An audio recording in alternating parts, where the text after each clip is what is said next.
Good afternoon, everybody. My name is Scott Eiselt. I'll be the presenter today. A number of people have joined. I'm going to give everybody just maybe one more minute to see if anybody filters in here, and then we'll go ahead and get started so that we can keep the presentation to the 30-minute time block.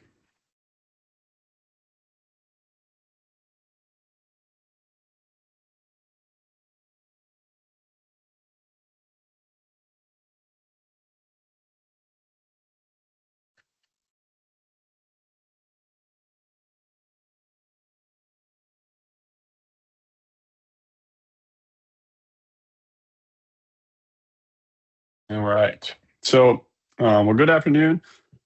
Like I said, my name is Scott Eiselt. I'm a physical therapist and also serve as IMC's VP of Clinical Operations. And today we're going to discuss a kind of wellness topic around posture. All right. But before we do that, I wanted to introduce IMC for those of you that may be new to the webinars or aren't familiar with what we do. IMC stands for Integrated Musculoskeletal Care, and we are a healthcare company that we provide physical therapy-based services to help individuals with everything from back pain, neck pain, joint or muscle issues, nerve problems. We do that through movement-based care, either in person or virtually through our telehealth platform. All right. And so with that in mind, we're going to discuss, one of the things that we often discuss with patients who are looking to prevent issues, but also might have a current problem, and that is posture. All right. And so we're going to dive into that and bit of detail. Initially, we'll talk about kind of what is posture, all right, as far as, how do we, in what forms does it show up in our life? Talk about why it's important, what are the things that happen if we don't address maybe poor posture, or if we're not aware of how we're positioning ourselves. And we'll do that through the impact that has on our anatomy and injuries or different conditions. And then at the end, we'll talk about recommendations around how to correct it. What's the best method of doing so? How do we maintain it? And then I'll show you a couple of exercises that can help promote movement in the directions that correct posture leads to. All right. So along the way, if anyone has any questions, feel free to put it in the chat. Nick Bellis, my cohort who is helping me with the presentation today, we'll kind of be monitoring that. So at the end, we can go through any questions that y'all might have. I'll try to leave about a handful of minutes to do that. All right. So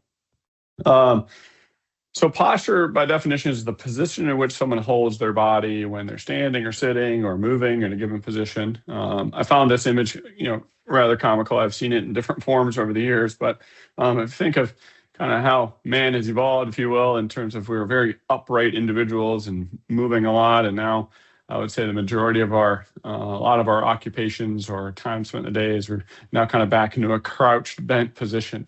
And so that does have implications that, like I said a minute ago, we're going to discuss. Okay, so how we hold ourselves in different positions is really what we're going to refer to today as posture. It's a broad topic. You could think about your sleep posture, your sitting posture, your driving posture. So we're going to try to say broad. I don't probably have the ability to talk about every little way we posture ourselves. So we're going to try to go with the big hitters as best we can today. Okay. So I want to divide it up into kind of two different categories. So we often think of posture, what I would refer to as the second one here, which would be a static posture. So this is our posture, how we hold ourselves when we're still. So this would be if you're standing for work or in the kitchen or, in a given environment, or if you're sitting. Our sitting posture is probably where we think of posture the most. Are we slouching? Are we sitting erect and upright?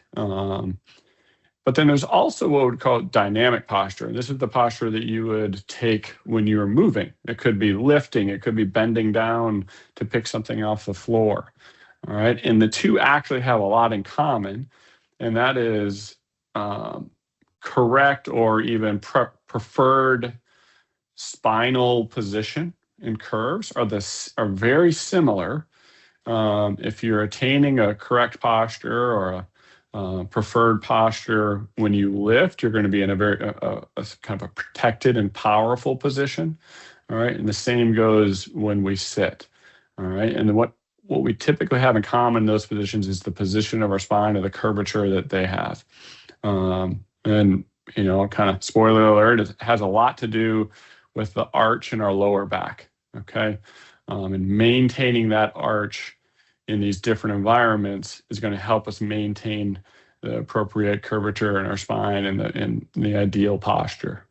All right. So, I threw this one at posture and anatomy. I want to just kind of discuss what happens when we posture ourselves a certain way. So if you look on the right first, you have what's called, we'll say good posture or correct posture. All right. We were built with our spine is not straight. Okay. It have curves in it for a variety of reasons. Okay. And so if you look at it from the bottom up, all right, you have your tailbone or your sacrum, and then the spine curves inward. All right, in our lower back. All right, it's called a lordosis. And then it curves the opposite direction in your mid back or your thoracic spine. It's called a kyphosis. And then the neck again curves the other direction, which is a lordosis. So the cervical, which is the neck, and the low back are supposed to have that lordotic curve or that arched position, if you will. Okay. The mid back, the kyphosis, is like that. It makes room for our organs in our thoracic spine. That's where our ribs connect and all those things. Okay, so it's supposed to have that. And often what ends up happening is we move into what's called a kyphotic position when we posture ourselves poorly. Okay, so that would be then the neck bends forward, so it starts to take the shape of that mid back, and we lose the curvature in our lower back. All right, and that often occurs if we bend down with poor body mechanics, or when we sit, if we don't maintain that lower arch. All right. So if you think of the implications like our phones now, right? So if you put a phone in that poor posture guy's hand, that's what a lot of us are probably doing from time to time. All right. And that we get into that position. If those are temporary, short-lived positions, we're intended to move that way. I don't want to make it sound like you should never move into those positions, because our joints go there because they're supposed to. All right. They're very functional to look down and, move in that way. But getting to those positions and remaining there for long periods of time, or getting into those poor positions and trying to do something that is strenuous at that time, is where problems will often arise. Okay. So what often happens is that you might see people, especially later in life, where that person on the right, that poor posture, well, now they've been in that position for so long over their life that they don't come out of that position. All right.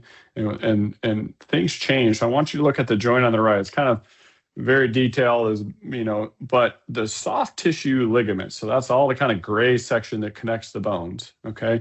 Then you also have muscles and tendons that go over the top of that. All right. They have an inherent length. Okay. And they connect the bones together. And when you move in one direction, one side of that shortens and the other side lengthens. All right. So you can see that. Think about the skin around the knuckle of your finger. If you bend your finger, the inside of your finger, the skin slackens and the outside of the skin stretches. All right. Well, internally, those soft tissues are doing the same thing. Well, if you always or consistently put yourself in the same posture and you're not coming out of that position and counteracting those movements, the ligaments that are being shortened, okay, on the inside of the curve, then they start to then change their length. So they adapt over time to this position you keep putting them in. And now that they're shortened, all right, then it gets more and more difficult to reverse that position. All right. And so then it gets sometimes even uncomfortable to attain that good posture position on the left, because now we have shortened connective tissues that don't let us do that anymore. All right. So if it's uncomfortable to do that, human nature is, I'm going to avoid it. So then we slouch a little bit. It's like, well, it's much more comfortable to be here. But that just further compounds the issue. And then their structures shorten a little more. And so as years go on of that same position, it gets harder and harder, all right, to come out of it and counteract it with movement. All right. So that inherently, it's not like as we age, we're just naturally going to then fall into that position. A lot of that is just habitual. It's how we hold ourselves. And then the movements and positions that we neglect over time start to then create those different curves or changes in our curvature. In short, you could see that. I know I moved on the slide, but another way to think about it, think about someone who's been in a cast for 6 weeks because they broke a bone. Well, when they come out of that cast, now they're really stiff and short, and their tissues are shortened. They haven't moved in a long time. Well, as you start moving, all right, it's only been 6 weeks, we restore that mobility, okay? Often that stiffness isn't due to the trauma at which they needed the cast for, but rather it's secondary to the fact that they haven't moved in a long time. And when we posture ourselves a certain way, we essentially then are creating adaptations in the structures because of that. All right. So, I'm kind of more on that point. I'm going to drop down to tissue adaptations. And that's what I'm referring to as why it's important. Is our body is constantly changing based on the input and stimulus that we give it. Okay.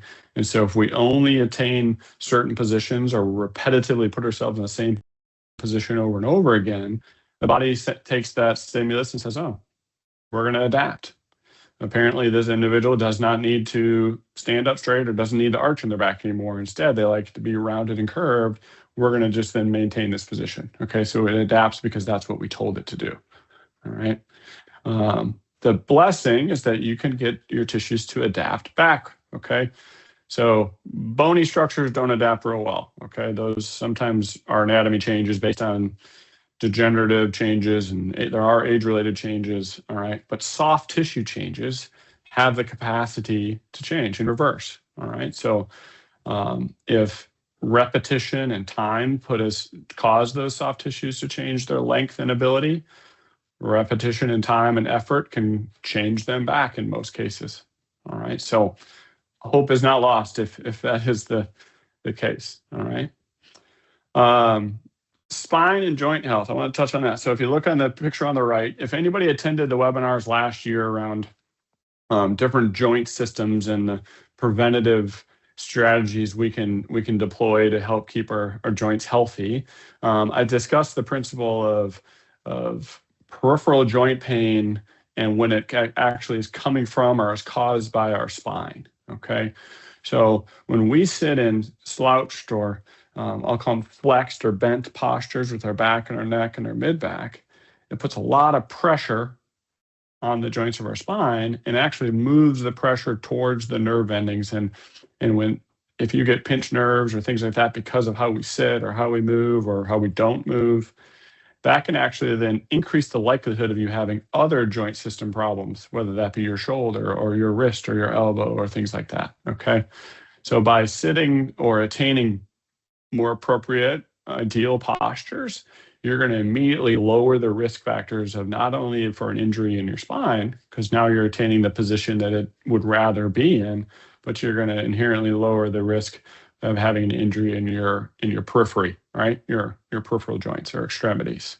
Okay, so huge bonus there. Someone asked me years ago, if you were to teach children one thing in a school, what would it be around injury prevention? And I said posture, okay? Because if they can learn how to position themselves at that young age, they're gonna be sitting for school or for work or for various things. And if they know how to position their spine and maintain it, you're gonna affect a lot of the potential issues downstream as we get older. All right, so that kind of touches on that injury prevention piece. As far as injury recovery is concerned, if you have neck pain, mid back, like rib pain, low back pain, or one of these peripheral joint problems that may or may not be nerve related, you get different issues like that. Often posture correction is a necessary part of the recovery process. You might have the best stretch or the best movement that takes pressure off of the injured area in your low back, let's say. But if you go then sit slouched, you might immediately undo that. Or if you lift with poor mechanics, and so then you're constantly working to correct a problem and you're not maintaining, the benefits of it. So often with injuries, learning how to correct your posture and maintain it is key to the short-term recovery and long-term prevention. All right. I touched on a few of these a second ago. So musculoskeletal conditions, which ones are relevant to posture? Well, quite frankly, a lot of them are. But just kind of let's start from the top and work our way down. Headaches.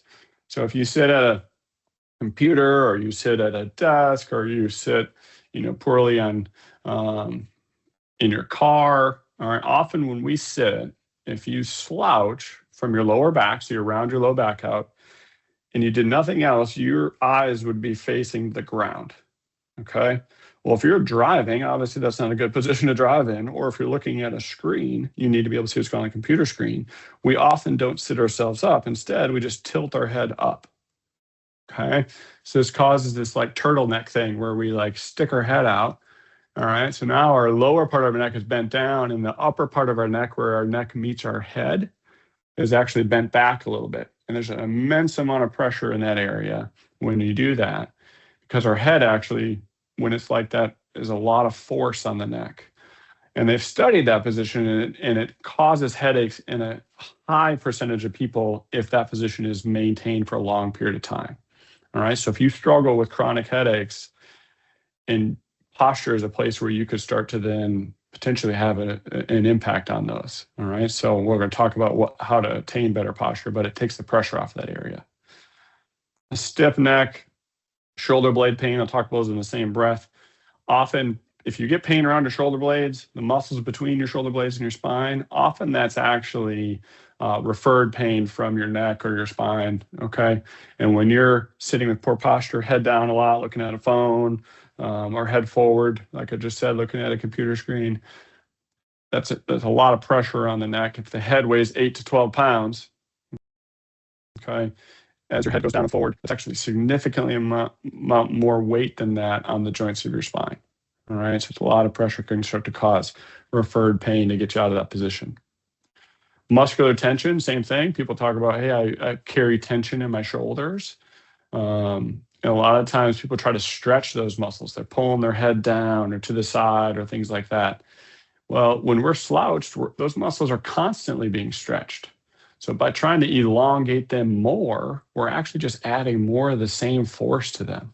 They're constantly being pulled on. When we sit with correct or ideal posture, those muscles and soft tissues are actually slackened.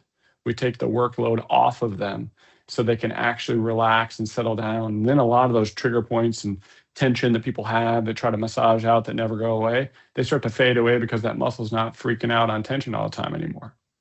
Okay.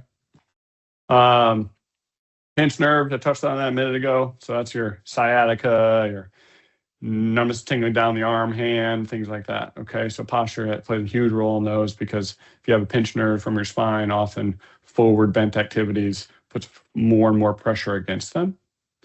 Costochondritis, couldn't avoid putting a medical term in here for everybody, so sorry about that. But it's a fancy word for like rib pain, all right, or sternal pain, where your rib meets your breast, or where your ribs meet your breastbone. This actually, oftentimes, it comes on for no reason, not a trauma, but it's a mid-back referred pain, all right? And our body has been forward too much. Often, posture correct can have a huge influence on that, all right? So the list goes on and on as far as, how you can start to address these things if we address our posture. All right, so how do we set ourselves up for success? Well, number one is going to be low back support. I touched on this earlier. So a lot of times people are like, oh, I need to correct my posture, people will start trying to pull their shoulders back, or they buy these, one of these contraptions on Amazon that's like a bra strap like thing that pulls their shoulders back. Well, if you try to address your posture from the top down, it often won't work. Okay. You often don't need to change the position of your shoulders or your head, quite frankly, if you build a good posture from the bottom up. All right. So it's all about your foundation. So if you look at the person on the right, correct sitting posture, in the lower back, there's a slight arch. Okay. When you lose the arch, everything above it is lost. If you correct your arch, so if you roll your hips forward and purposefully put an arch in your lower back, the rest of your spine is going to line up pretty close to where it needs to be. Okay, so You need a lumbar support. So I'm going to show you in a minute on a picture what that looks like. But then you need to do that in the back of a chair and sit with support. Trying to sit with correct posture unsupported is not sustainable, okay? Our muscles will fatigue, we'll get distracted, and we'll just fall into an easier position, which is a slouch, okay? So start by sitting with your hips back in the chair, get a low back arch, and get that low back supported. You're driving a car a lot, car, truck, whatever, all right? Correct your posture, get a lumbar support, make sure everything is lined up, and then set your mirrors to that position. So that if you're driving down the road and you look in your rearview mirror and you're staring at the ceiling of your car, you know you've actually then fallen out of that good position you need to be in. You can readjust yourself, okay? Computer screen, it should be directly in front of you, or maybe even slightly above, but not below you, all right? And that's the same for standing. So if you look at standing considerations, there's been a lot of talk about standing desks, and they're excellent. It's a great way to interrupt your positions and just move a little bit more during the day. But you can definitely still end up looking down a lot if you don't have your device at the right height, okay? So trying to make sure that you are looking straight at the screen is ideal. And then chair height, a chair that's too low, all right? Your knees are gonna go above your hips, all right, causing more bend in your hips. And when that's the case, it's very difficult to arch your lower back, and you're going to then be pushed into a slouched position. So you actually want your hips slightly above your knees, okay? So there's a slightly downward angle from your hips to your knees, and then it's easier to sit with an arch in your back if that's the case, okay? So those are a couple of pointers for just setting yourself up with good posture. All right, this is what we were referring to a minute ago. So on the far left, obviously, you got a very slouched position. You can see the low back is kind of rounded here. As a result, there's more round in the mid back, and then the head is going, also would be looking down, but it has this kind of counteracted position. By arching the lower back, everything lines up nicely in back to those curves I talked about earlier. And then on the far right, you push your tailbone to the very back of the chair and you use some type of pillow, or the chair might have a curve in it on its own, but making sure you fill in that void of the lower back then helps hold that back in that arched position, okay? Don't try to sustain it on your own. All right, so that's kind of, in a nutshell, the posture piece to this. I'm gonna show you, earlier I talked about our tissues adapting, okay? If we adopt this position, this first one, where we're flexed, our low back is forward, our mid back is forward, and our head is forward and down, we'll start to tighten up. We'll start to stiffen in the opposite directions, which then makes it difficult or impossible to get into the right positions.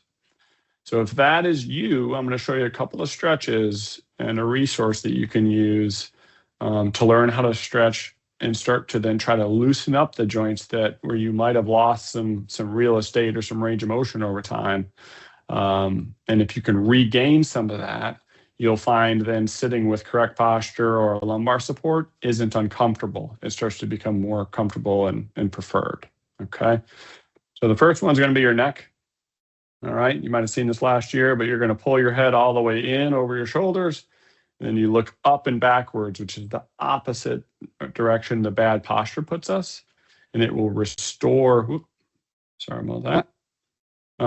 You will then restore the curve that I showed you in the beginning, that kind of lordotic curve of the neck or backwards curve of the neck, which is actually healthy, okay?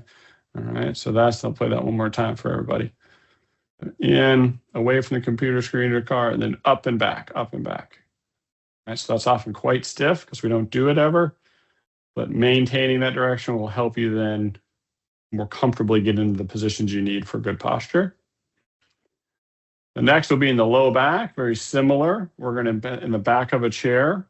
All right, we're going to bend that mid back, which is naturally bent forward, backwards over the edge of a chair. Okay, so if we're constantly bent forward, we lose the ability to go backwards and we stiffen up, so it makes it too comfortable to just stay forward. So you grab behind your neck and you use your hands and arms to bend yourself back over the chair using kind of your arms to bend your shoulders over the edge. Okay.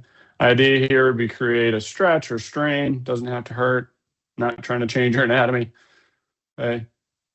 But periodically working on this or a couple times a day to help restore the flexibility if that's an area where you've lost it. And then last but not least is our low back. Okay. Similar, if we sit bent and we lose that curve, all right, we're often bent forward. Bending backwards helps then increase that curve or comfort in that curve. And so when you do that, then if you can bend backwards better, you'll be able to then sit more comfortably with a lumbar support. Okay. All right. So there's kind of 3 spinal stretches you can do that will help promote better mobility in the directions posture will hold us. All right. Now, we have a self-care and web app I talked about last year a number of times. If you want more information about preventative movements like that, there is a portal within our web app that you all should have access to from last that I just wanted to touch on. If you have a problem, you can always reach out to us if we have a clinic in your area that you can get in and see us for that, or we have a virtual care network where we could see somebody. So if you feel like, hey, I got an issue and I want to address this, we can do that pretty much from anywhere you live in the continental U.S. All right. So that's what we have for today. Pretty close. We got 4 minutes left, 4 or 5 minutes left. So if anybody's got any questions, I'll hang out. We can chat through any of those as far as that's concerned.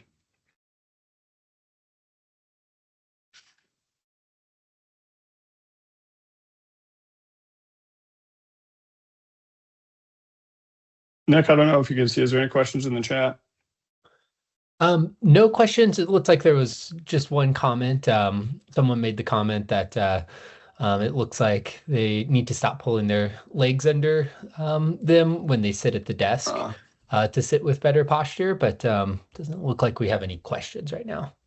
Yeah, no, I can piggyback on that. Yes, good point. I think sometimes, if you want to sit on one leg for a few minutes just to kind of change the pressures of your, where you're sitting, again, that's like no problem. It's when we sustain those postures for a long period of time. But if you put one leg up underneath you, you're going to tilt to one side, and then you'll probably lose that arch in your lower back. So again, short-lived. You're reading through a quick email that way, no problem. You're going to stay there for a couple hours analyzing a spreadsheet or something like that. You're probably going to want to then make sure you're sitting with a more supported position like we discussed. And then someone asked if the webinar will be recorded. So it is recorded, and you should be able to access it via the Teams chat afterwards. So you can go in, and in the Teams chat, you should get a recording of the webinar. But if you have any issues accessing it, feel free to respond to myself, Nick Bellis, nick.bellis@imcpt.com, and I'm happy to send a copy of it as well.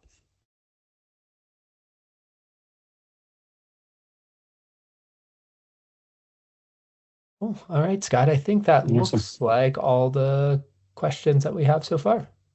Oh, actually, sorry, one additional question. Are there any particular office chairs that help with posture more than other chairs? It's a great question. And I don't, I'm not sponsored by any chair company yet. But I would say it's less about the chair or the brand, and it's more about how you use it.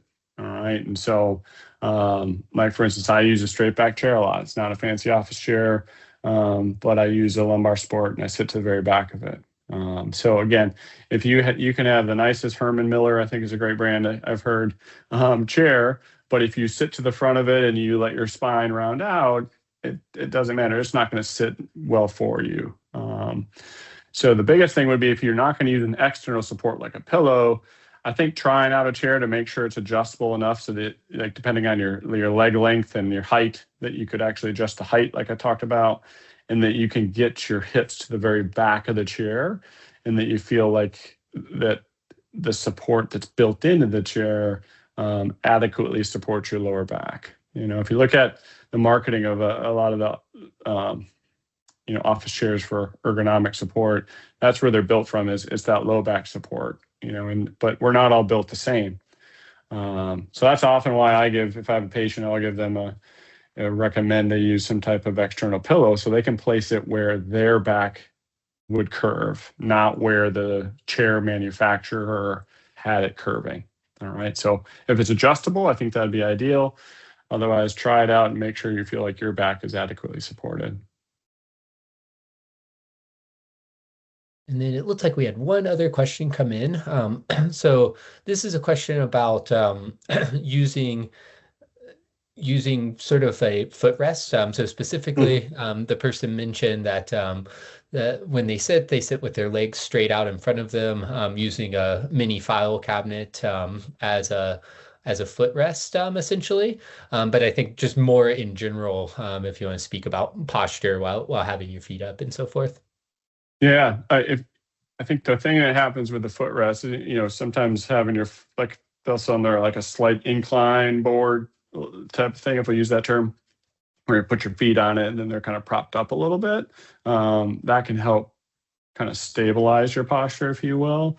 But I think if you're sticking your legs up on top of something like a footrest, the challenge there is that often starts to put a stretch on the backs of your legs, your calves, your hamstrings, your glutes. And so when those draw tight, it goes back to that arch in your back. So when the backs of your legs get tight, it's hard to hold your back in an arched position. And so then often if your legs are straight in front of you and those tissues are getting stretched, your back is going to then fall into that kind of curved or kind of rounded position more because of that tightness. All right. So I think it's kind of like sitting on your leg. Short term, it's okay.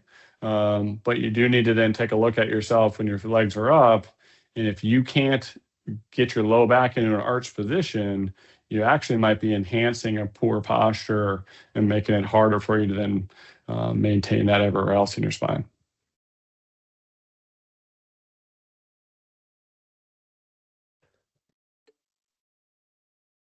Cool.